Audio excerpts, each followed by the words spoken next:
So as I move through these list of preferences, know that these are all completely optional. There are no right or wrong answers. It is all about what feels good to you. So the first preference is to consider inducement only if onset of labor is unusually delayed and if there is medical urgency. Please be open to our natural induction methods.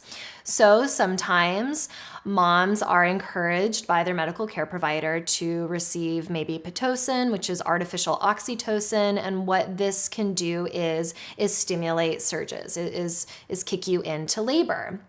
And some moms choose to not get this because it can make the surges incredibly strong and harder to manage. Sometimes there is medical urgency to receiving Pitocin. So that's another important factor to remember with all of these preferences, that they kind of go with an understanding that if there is a medical emergency, medical urgency, that you are willing to bend, because what we all want is healthy mom, healthy baby. So these are all preferences in the event of no special circumstances or, again, no medical urgency.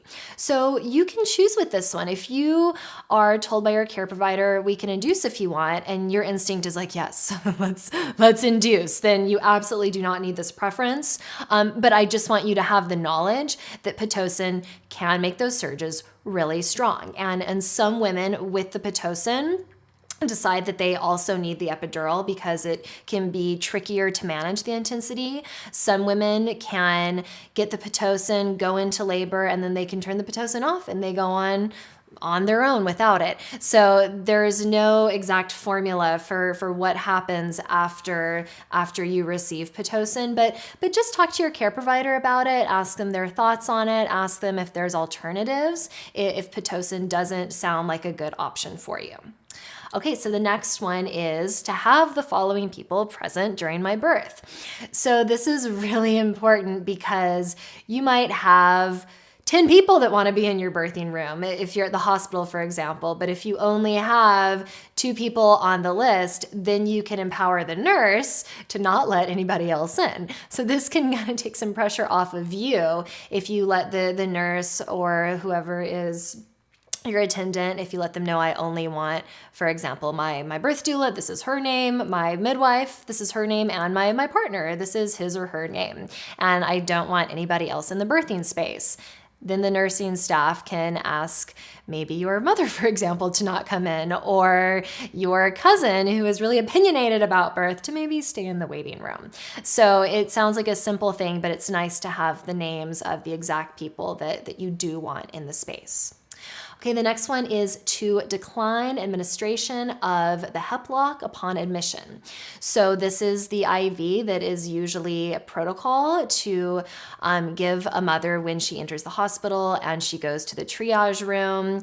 And the reasoning that hospitals have behind this is that if you need any kind of fluids, if, for example, you need to have a cesarean birth, they can quickly get you fluid, antibiotics, narcotics if you need it.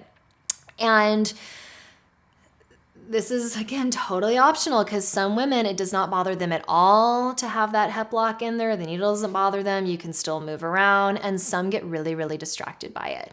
And it's harder for them to get into that calm, deep place with it. So just think about your own experience with IVs, with needles, if that will bother you or not. And also if you're somebody, if you get nervous thinking like, well, if we have an emergency situation, will it make me feel better to just already have that? If that's how you feel, then go ahead and get it. There's nothing wrong with it. Okay, next one, to decline discussion on pain tolerance and pain levels. So this goes back to the language discussion that we had. If the word pain really triggers you and actually creates pain in your body, maybe pain that wasn't even there, then this is a really important one. And you can even put it in bold if that is something that really speaks to you, really resonates with you. If it doesn't, leave it out. And you can also toy around with this one. If it's not necessarily the word pain that bothers you, but something else, you can add something in here about language that you want used. For example, I don't want you to ask me about my contractions. I want you to call them surges, whatever you want. Okay, so these are preferences for the thinning and opening phase of labor. It says we request only necessary hospital staff. We ask that staff honor and request the need for quiet. Sorry, we ask that staff honor our need for quiet and refrain from references to push, pain, hurt, or offer any medication unless requested.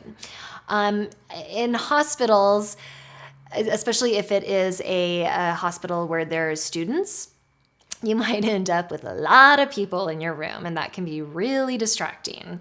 If your eyes are closed the whole time and it really does not bother you at all who's in the space, go ahead and take this one out. But if you feel like the energy of different people coming in and out, a total stranger checking out what's going on down there is going to be distracting for you, put this one in there. You have every right to dictate who is and who is not in the space, even if it's a nurse. If there's a nurse that you're assigned that you do not jive with and she does not make you feel supported or he doesn't make you feel supported, you can request a different nurse. Okay, to be free of blood pressure, cuff, and fetal monitors between readings. So it's really common to be monitored at the hospital. If you have Pitocin and epidural, they will monitor you all the time. If you are not receiving any medication, they can just do the monitoring about once an hour or so, 10 to 15 minutes. It depends on the hospital. That's a good question for your care provider. The reason behind this is because if a woman wants to be able to walk around, get in the bathtub, she doesn't want all those monitors on her. They don't necessarily hurt or feel that uncomfortable, but they do make it trickier to move around. So you can request that they take them off, especially if you have no special circumstances.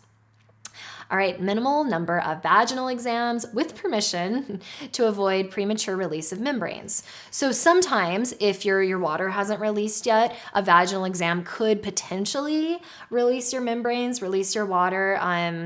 Not all the time, but it's a possibility. And some women, they really get thrown out of the space they were in as they're moving through surges when somebody sticks their fingers up their vagina. It can be really distracting.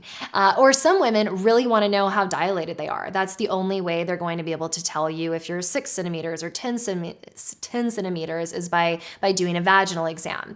So think about it. If it's really important for you to have that number to know how you're making progress, then go ahead and get the vaginal exam. If you think it's going to be really distracting and there's no medical reason why they need to do the exam, then you can tell them that you don't want it, but definitely let them know that you want it done with permission. You don't want to be surprised.